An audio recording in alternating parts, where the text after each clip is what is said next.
You know, and one time, let's see, last time, there's 2 months ago, I broke up with my first serious girlfriend. You know, we saw each other every day. We spent almost every moment together, and it was awesome. I loved it. And then we broke up, and I was devastated. I didn't know what to do with myself. Because you build habits around people that you think you love in your daily life. Like, I thought I'd wake up to a good morning text, and I didn't. I thought I would, go out and see her today, but then I didn't, and I realized, like, it's over. And then I remember we used to wear these hats that were special to us, and they said mom and dad, and really cute and whatever. And then after we broke up, I kept the hats, and I kept them in my room. I sort of hidden them away because I didn't want to look at them without, feeling really sad. And one night, all my friends are over. All, like, the 13 friends over. We're having a blast, it's feeling great. Put this in perspective, I am 6'1", I have hair like a bear, and my voice is deeper than most people are going to meet. So I have a dad bod, so I look like your father, as people call me dad. And out of nowhere, my friend goes to my room, puts on her hat, and walks back out. And I look at her wearing my ex's hat, and I just lose it. I go, don't put on the hat.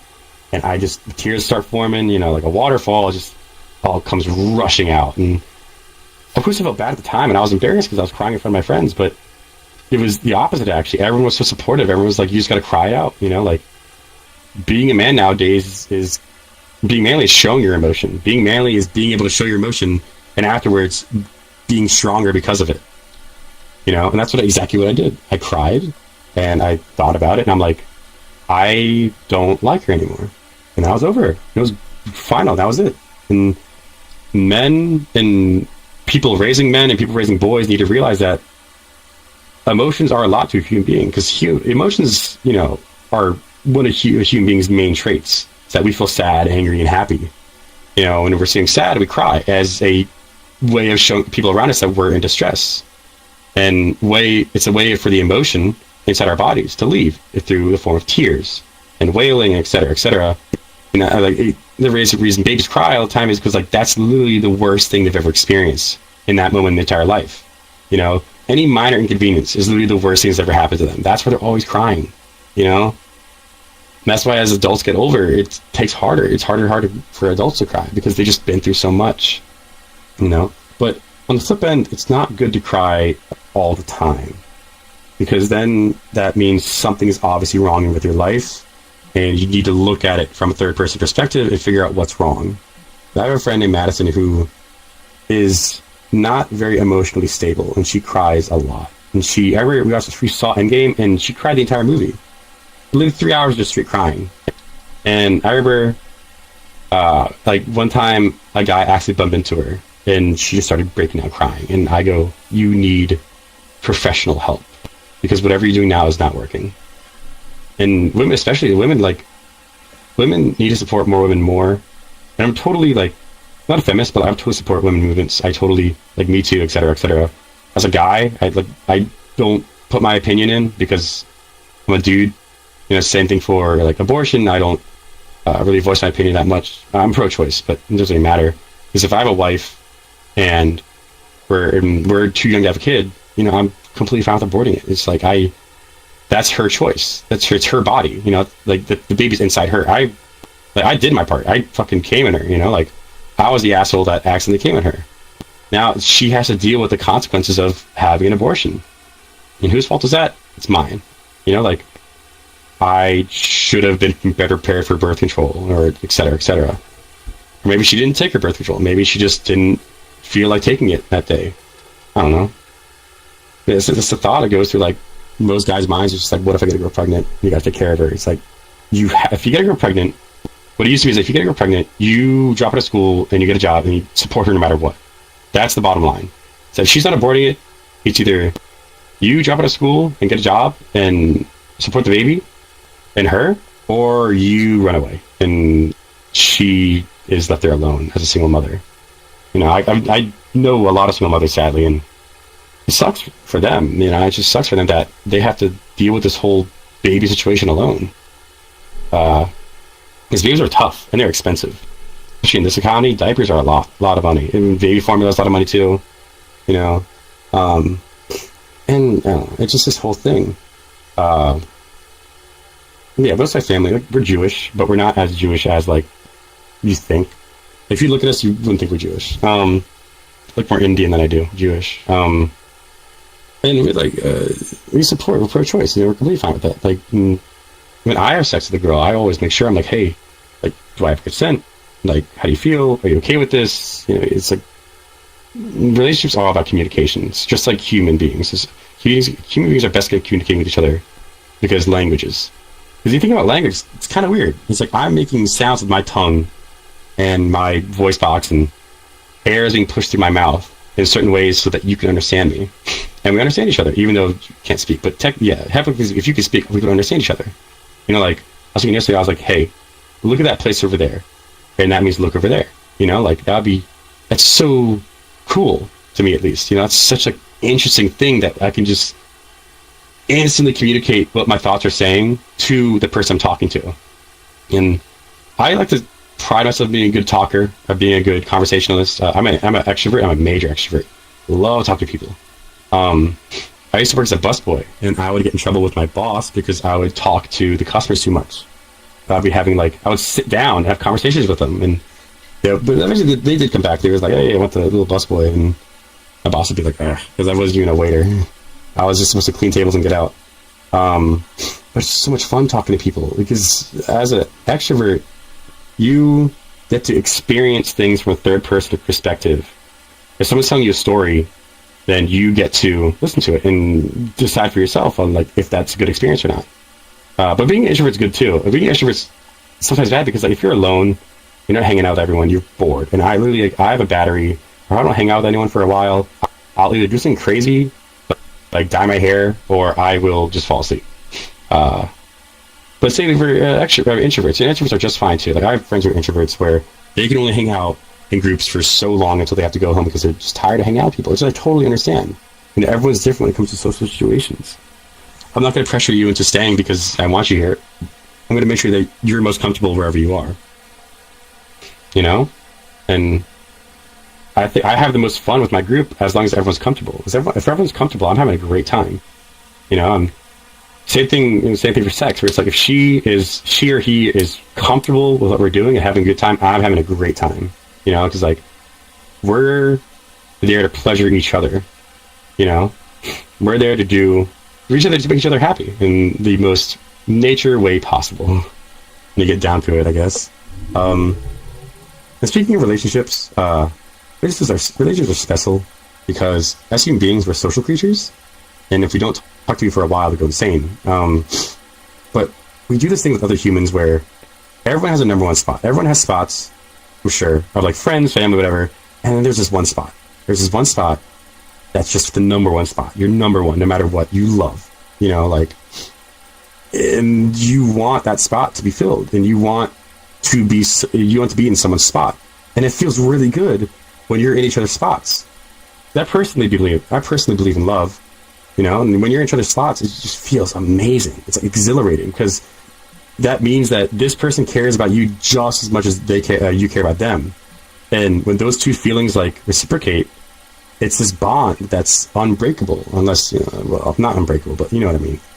It's a bond that like everyone experiences once in their life, and it's like nirvana. Love is like nirvana because you realize it's like, I love this person so much, I want to spend the rest of my life with them. And you do, and if you do, it's like, that's amazing. It's like every waking moment of your life is happy because you know you get to come home to see that face. You get to come home to talk to them. You know, and I find that to be beautiful. You know, I find that to be extravagant because it gives humans such freedom.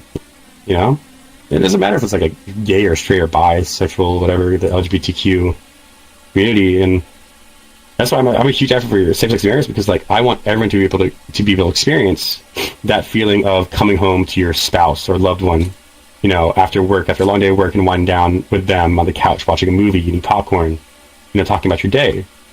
And then humans are happy for that for the rest of their life. You know, it's such an amazing thing because like most other animals don't do that. Most other animals don't mate for life. Love is a human emotion. You know, it's chemicals in our brain going off simultaneously, chemicals in the brain saying like, hey, you're happy. You're so happy that you can fucking jump across the sky. Like, I've never truly felt love. The only I've ever gotten close to it was with drugs, which isn't really healthy, but like, I'm on 6 Adderall right now. This is why I'm talking so fast. Yeah, it's like you reach this euphoria where you realize, like, hey, I don't need drugs or alcohol anymore. I don't need these people or things like that. And it's complicated at some point. Like, if you love a person and they want to change you and they want to change how you look, who you hang out with, and what do you do in your daily life, and that's honestly, like, that's up to you. Because I've had friends before where their girlfriend just didn't like me, and the girlfriend was like, I don't want you hanging out with him anymore. I think he's a bad influence. I think he's not going anywhere.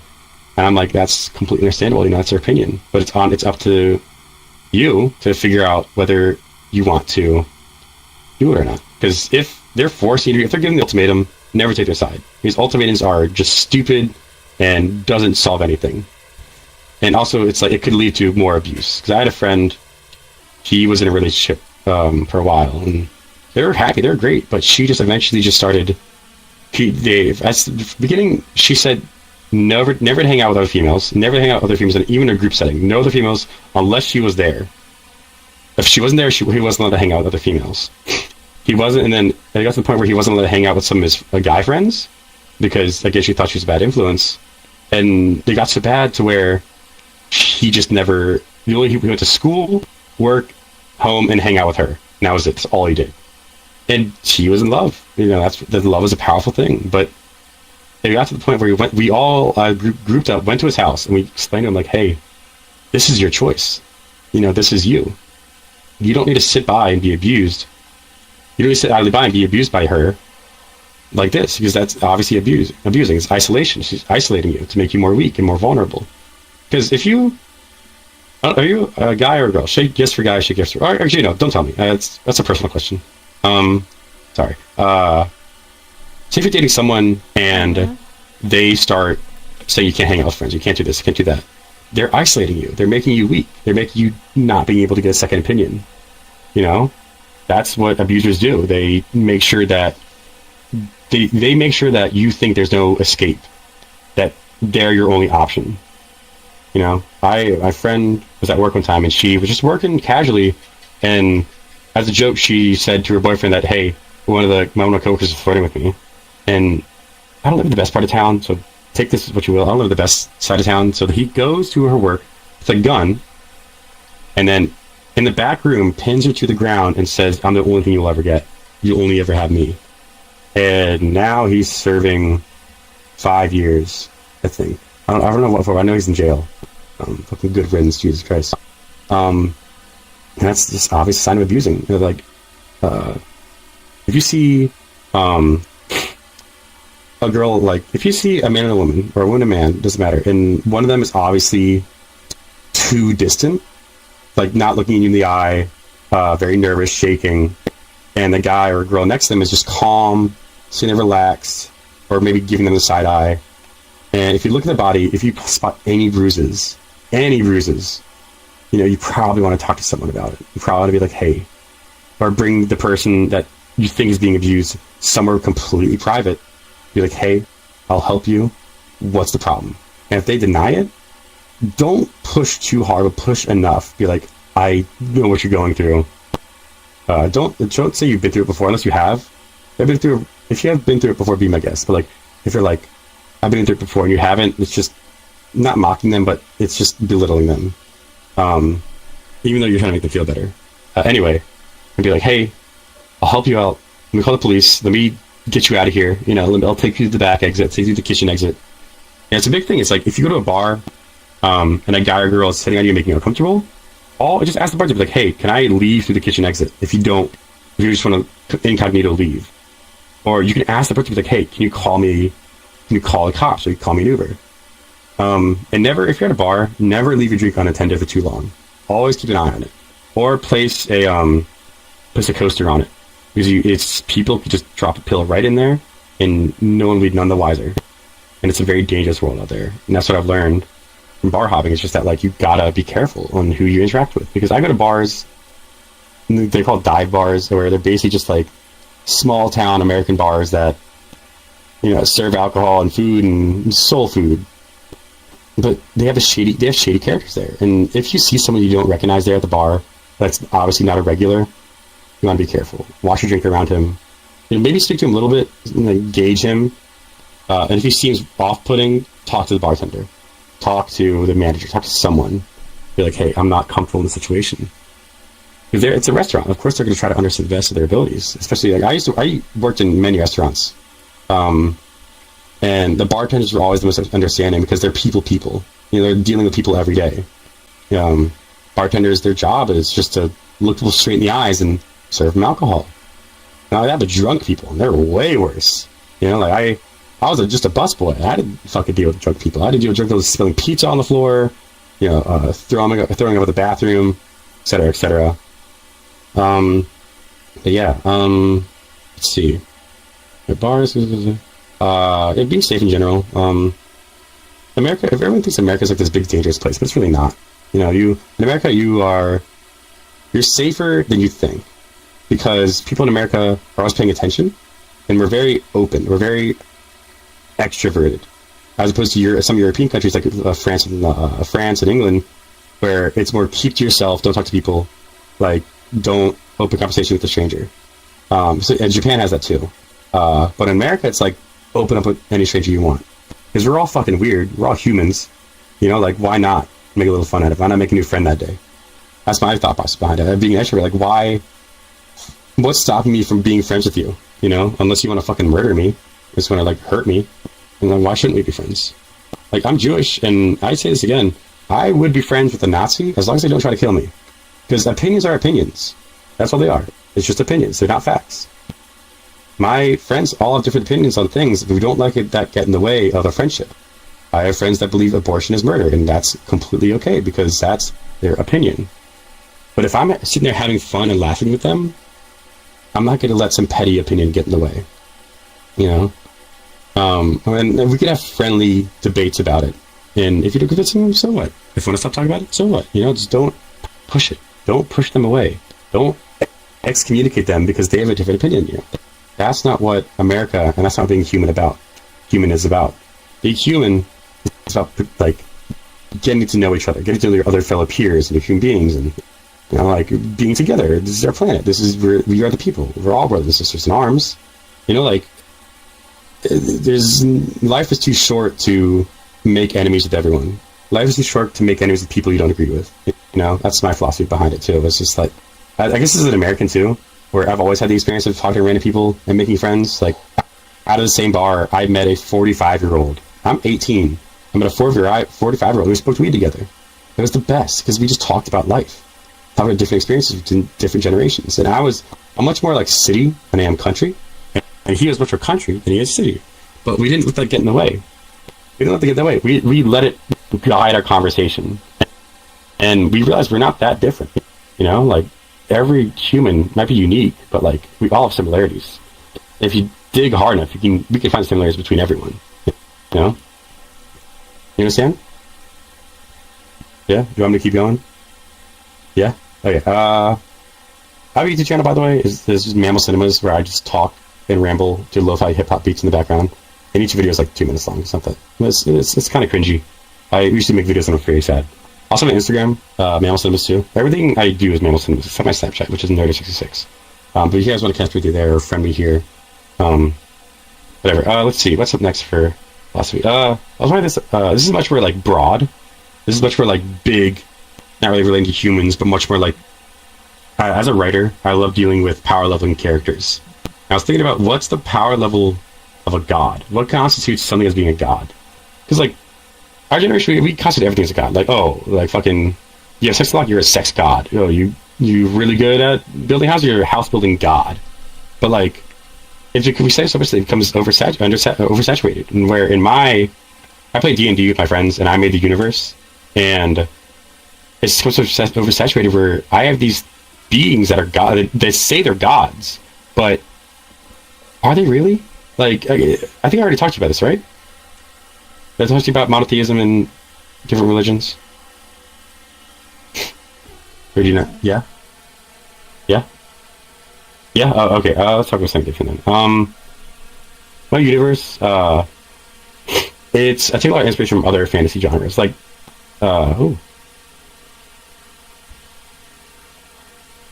I see. What did you change it? Oh, boy, oh, that's cute. That's really cute. Look at the star. I take a lot of inspiration from other genres in fantasy, like Lord of the Rings, Skyrim, stuff like that.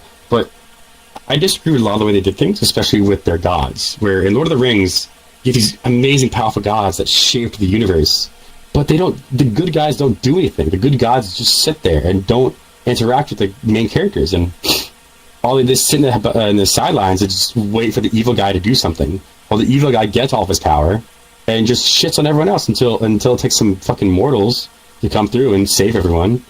You know, I found that to be the most annoying thing, where the good gods don't get powers. They're just good. You know, it's always the evil god that gets the better power, and it's up to the mortal to save them. So in my universe, I made everyone equal, where there's heaven, hell, and then there's earth. But in my universe, it's called the Dead Plains, which is hell, the Great Plains, which is heaven, and Overworld, which is earth.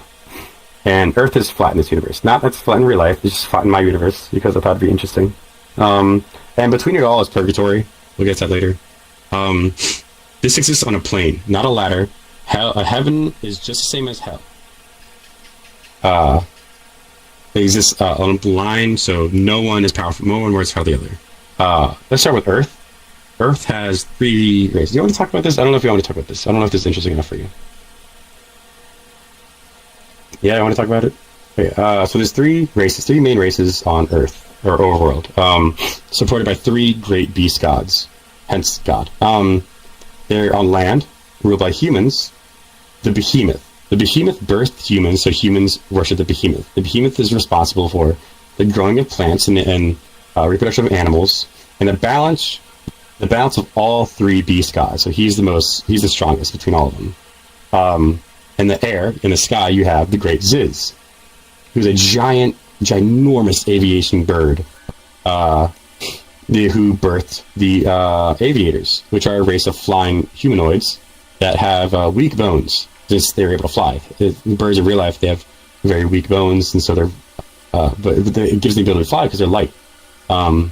So aviators are class locked.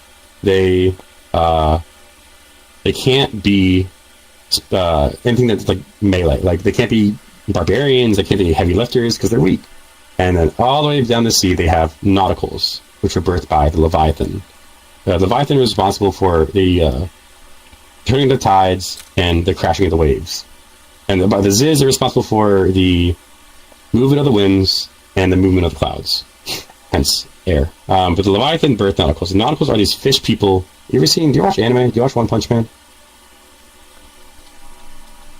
Yes. No. Well, you do? You remember the Fish King, or the Underwater King? I don't know. Forgot. You don't know? Okay, well, they look like if a fish grew arms and legs, became like around 8 feet tall. Because things in water, mammals in water grow bigger than mammals on land, because in water there's less pressing down on you. So you have these giant humanoids, but since they're underwater and they rely much more on strength for fishing and just lifting, they're not good spellcasters. So they can't be sorcerers and they can't be wizards, etc. But they're made great barbarians. Humans can be anything. Humans can be whatever they want, because even though they can't fly or they can't breathe underwater, they still rule the land. They're still versatile. Like I say, the humans are my favorite race. And then you have, I really love this. I really like this part. You have the sun, you have the moon. In our universe, they're celestial bodies. In our universe, they're planets. They're things you can land on and go to. But in my universe, they are actual living beings called Yttril and Yatril. One is the god of light. One is the god of dark. One is responsible for all light in the overworld. Without the sun, there would be no light. It would just be pitch black no matter what. And without the moon, there'd be so much light you wouldn't be able to see. It'd just be all white everywhere, because without darkness, there's no balance. It's like yin yang. So one cannot exist without the other, and the other cannot exist without the other. But they're still beings. They're still living. They can be killed. They're immortal, but they can be killed if someone tried hard enough. anything in this universe can be killed except for the one who created all of it. Like Isk, his name is Isk, and he's the Beyond God. He's the one who created the entire universe. I thought I heard someone at the door. And yeah, and then so that's the overworld. So just the overworld, and then you have the Deadlands, which is hell, and you have, I don't know, you ever seen Dante's Inferno? You know what Dante's Inferno is? The levels of hell. No. No, based on the act you commit, you go to a certain level. So that's the thing in mind where it's like there's different levels of hell. So if you committed sin in your previous life on the overworld, death will take you to hell, and depending on the sins you committed, is the floor you get. So say if you're really greedy, you would relive your life every day, but you'd always get the opposite of what you want. You'd always die with a penny, with not even a penny to your name. So pretty shitty, like pretty bad punishments, and each floor is guarded by a really powerful demon. This is pretty long. Somebody should say the names of the demons and like some of the powers. So you have the Demon King, Ajik, who rules over all levels. He has a sword that can, like, I don't know, it's a really powerful sword. You have his wife, Anavis, who is like a succubus. She's really beautiful. She's like really, really, really, really, really beautiful, and she sings very well. So much so that she could stop armies from fighting just by singing. You have Adrasu, who is the mountain, who is this ginormous human or demon beast that can create entire volcanoes just by swinging his sword, or swinging his axe, or swinging his battle hammer. You have Abigail, who... Sorry, hang on. Be right back.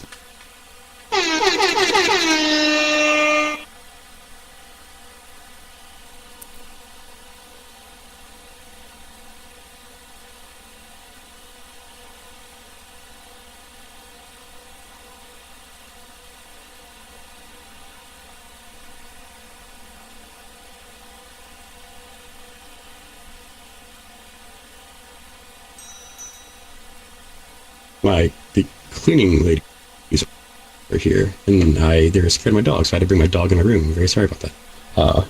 The dog says hi, by the way. Little dog. Yeah, so yeah, Abigail, who...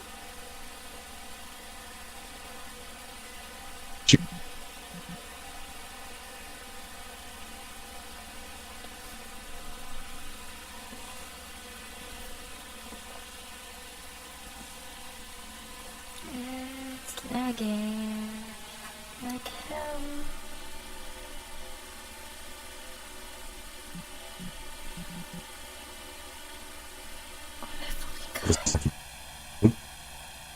He has these power that give him like extra speed, dexterity, strength, etc.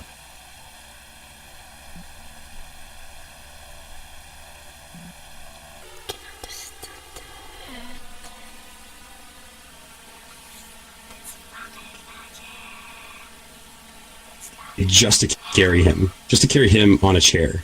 He's that level of lazy, and he obviously is the sin of gluttony. And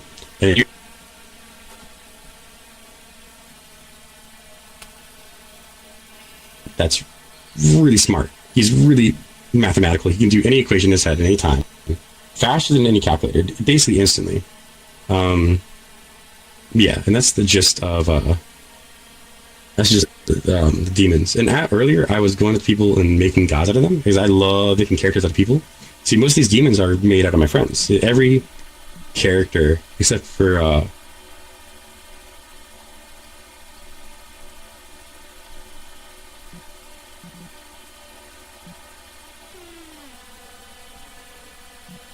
give me like of their personality or your personality, I will make you god of whatever.